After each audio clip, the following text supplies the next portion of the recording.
السلام علیکم ورحمۃ اللہ وبرکاتہ۔ ڈیئر اسٹوڈینٹس، آج ہم محمد علامہ اقبال کا تعارف اور ان کی جو نظم ہے ایک آرزو، اس کے بارے میں دیکھ لیتے ہیں۔ تو پہلے محمد علامہ اقبال کا تعارف میں آپ کے سامنے رکھتی ہوں، اور ان کو ہم بہت ہی اچھی طرح سے پہچانتے ہیں کیونکہ یہ پوری دنیا میں بہت مقبول شاعر ہیں۔ تو علامہ ڈاکٹر محمد اقبال سیالکوٹ میں پیدا ہوئے۔ انہوں نے سیالکوٹ ہی میں امتیاز کے ساتھ انٹرنس کا امتحان پاس کیا اور پھر لاہور میں اعلیٰ تعلیم پائی۔ پھر بعد میں لاہور میں انہوں نے اعلیٰ تعلیم پائی۔ کچھ دن بعد وہ یورپ گئے اور انگلستان سے قانون کی اور جرمنی سے فلسفے میں ڈاکٹریٹ کی ڈگری حاصل کی۔ ابتدائی تعلیم کے زمانے ہی سے اقبال شعر کہنے لگے تھے۔ اقبال نے شاعری کی ابتدا غزل سے کی اور داغ سے اصلاح لی۔ شاعری کی ابتدا انہوں نے اپنی غزل کے ساتھ کی تھی اور داغ دہلوی جو ہیں ان سے انہوں نے اصلاح لی تھی، انہوں نے ان کے مشورے پر چلے تھے، کیا کرنا چاہیے مجھے، اس کی اصلاح انہوں نے داغ سے لی تھی۔ آگے چل کر انہوں نے اپنی شاعری کو اپنے پیغام اور فکر کے اظہار کا ذریعہ بنایا اور حرکت و عمل اور خودی کی تعلیم دیتے ہیں اور ان کی خوبیوں کو انسانیت کی بقا کے لیے ضروری سمجھتے ہیں۔ ان کے کلام میں موسیقیت اور زور بیاں ہے۔ انہوں نے لفظوں کے انتخاب میں بڑی ہنرمندی کا ثبوت دیا ہے، اسی لیے ان کے اشعار میں خوش آہنگی بہت ہے۔ اردو میں ان کے مجموعے باغ درا، بال جبریل، ضرب کلیم اور ارمغان حجاز ہیں۔ فارسی میں ان کی شاعری کے کئی مجموعے شائع ہیں۔ اقبال کو 20ویں صدی کا سب سے بڑا ہندوستانی شاعر کہا جا سکتا ہے۔ انہوں نے ہندوستانیوں اور خاص کر ہندوستانی مسلمانوں کو ذہنی اور تہذیبی غلام سے آزاد کرایا اور یورپ کے علوم سے مرعوب ہونے کے بجائے یورپ سے استفادہ یعنی فائدہ کرنا سکھایا، اور یہ بتایا کہ یورپ کی تہذیب مادہ پرستی اور بے انصافی پر مبنی ہے اور اسے بہت جلد زوال آ جائے گا۔ انہوں نے یورپ سے پڑھائی کی اور پھر بعد میں یورپ کے علوم سے مرغوب ہونے کے بجائے اس کے علوم سے خوش ہونے کے بجائے یا اب اس کی طرف کھینچے جانے کے بجائے، ان پر رشک کرنے کے بجائے یہ کہا کہ اس سے کیسا فائدہ اٹھایا جائے، کیسا اس سے ہم کو فائدہ اٹھایا جا سکتا ہے۔ اور اقبال کی شاعری میں فلسفہ، غزل، ڈرامہ، پیغام عمل اور مذہب اسلام سب اس طرح گھل مل کر ایک ہو گئے ہیں کہ وہ اپنی طرح کی بے نظیر چیز بن گئی ہے۔ اب دیکھتے ہیں، نظم کی طرف چلتے ہیں۔ تو دنیا کی محفلوں سے اکتا گیا ہوں یا رب، کیا لطف انجمن کا جب دل ہی بجھ گیا ہو۔ دنیا کی محفلوں سے اکتا گیا ہوں یا رب، کیا لطف انجمن کا جب دل ہی بجھ گیا ہو۔ شورش سے بھاگتا ہوں دل ڈھونڈتا ہے میرا، ایسا سکوت جس پر تقریر بھی فدا ہو۔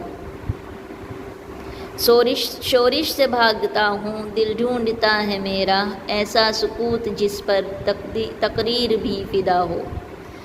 مرتا ہوں خاموشی پر یہ آرزو ہے میری، دامن میں کوہ کے ایک چھوٹا سا جھونپڑا ہو۔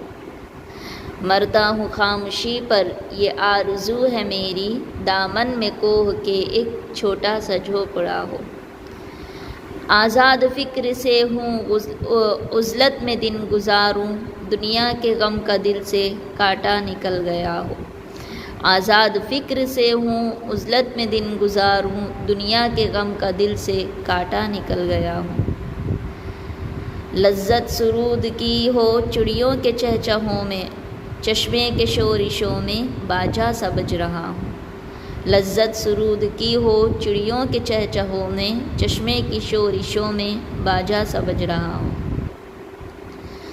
گل کی کلی چٹک کر پیغام دے کسی کا، گل کی کلی چٹک کر پیغام دے کسی کا، ساغر ذرا سا گویا مجھ کو جہاں نما ہو۔ ساغر ذرا سا گویا مجھ کو جہاں نما ہو۔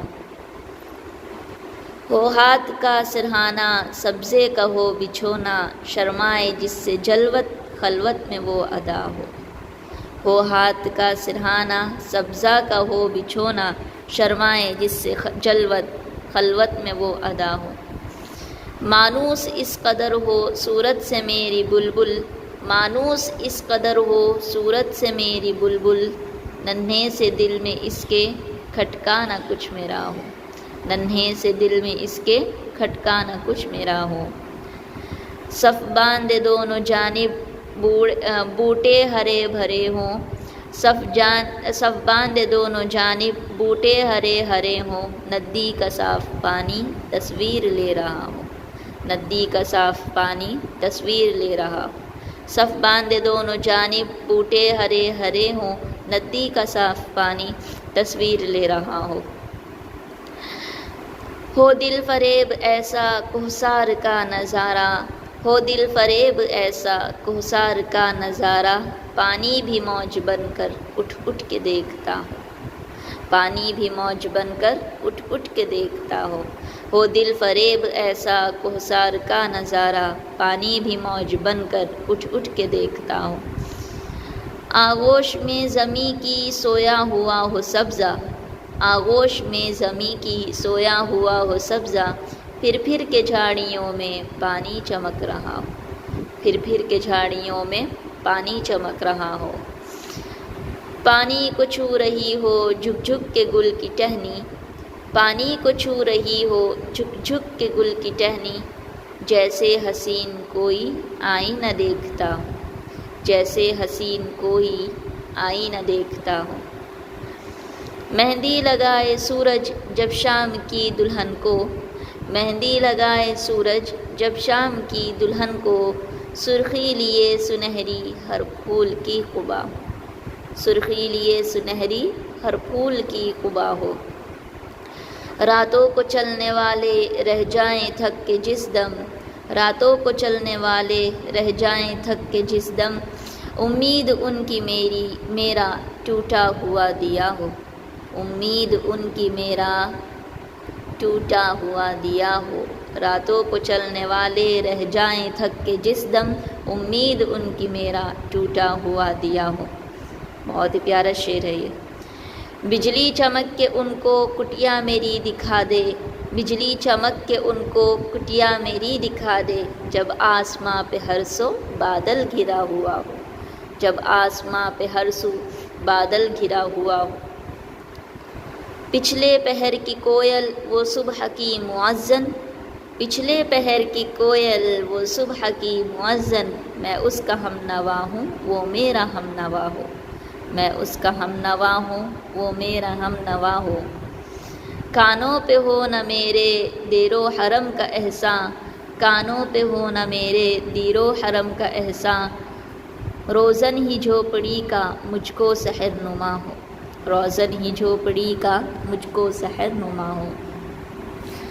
پھولوں کو آئے جس دم شبنم وضو کرانے، پھولوں کو آئے جس دم شبنم وضو کرانے، رونا میرا وضو ہو نالا میری دعا ہو، رونا میرا وضو ہو نالا میری دعا ہو۔ اس خاموشی میں جائیں اتنے بلند نالے، اس خاموشی میں جائیں اتنے بلند نالے، تاروں کے قافلے کو میری صدا درا ہو، تاروں کے قافلے کو میری صدا درا ہو۔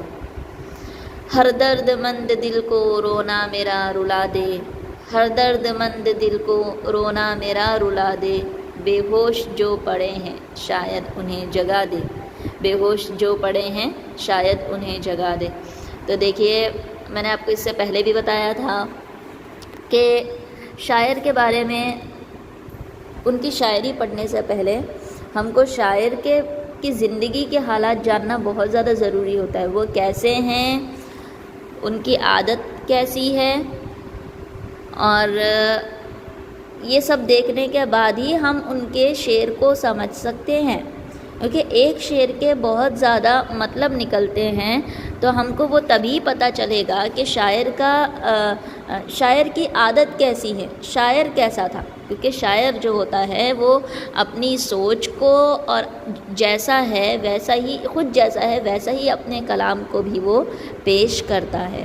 تو یہ جو علامہ اقبال تھے یہ ایک بہت ہی اللہ پرست انسان تھے، بہت ہی اللہ والے تھے، بزرگ تھے، نیک انسان تھے، ہمیشہ اللہ کے بارے میں سوچتے رہتے تھے، اور جو اسٹوڈنٹس ہیں، جو طالب علم ہیں، تو ان کو ہمیشہ ان کے بارے میں بھی انہوں نے بہت سارے کلام لکھے ہیں، ان کی ان کو فکر رہتی تھی، شاعر اسٹوڈنٹس کے بارے میں سوچتے رہتے تھے۔ تو دیکھیے ان کی کلام سے ایک بزرگی، یہ خود بھی بزرگ تھے، اللہ والے تھے، تو دیکھیے ان کے کلام بھی ایسے ہی اللہ تعالیٰ سے باتیں کرتے رہتے تھے، اپنے کلام میں بھی یہ اللہ تعالیٰ سے باتیں کرتے رہتے تھے۔ تو اس طرح سے جیسا شاعر ہوگا، جیسا شاعر کا اپنا زندگی جینے کا طریقہ ہوگا، جیسا وہ اپنی نجی زندگی میں ہوگا ویسا ہی اس کے کلام میں اس کا اثر آئے گا۔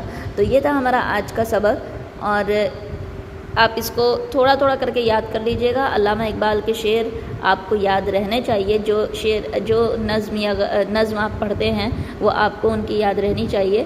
تو ٹھیک ہے، انشاءاللہ آئندہ کل یا منڈے کو ہم انشاءاللہ اس کی تشریح دیکھ لیں گے، اس کو سمجھ لیں گے۔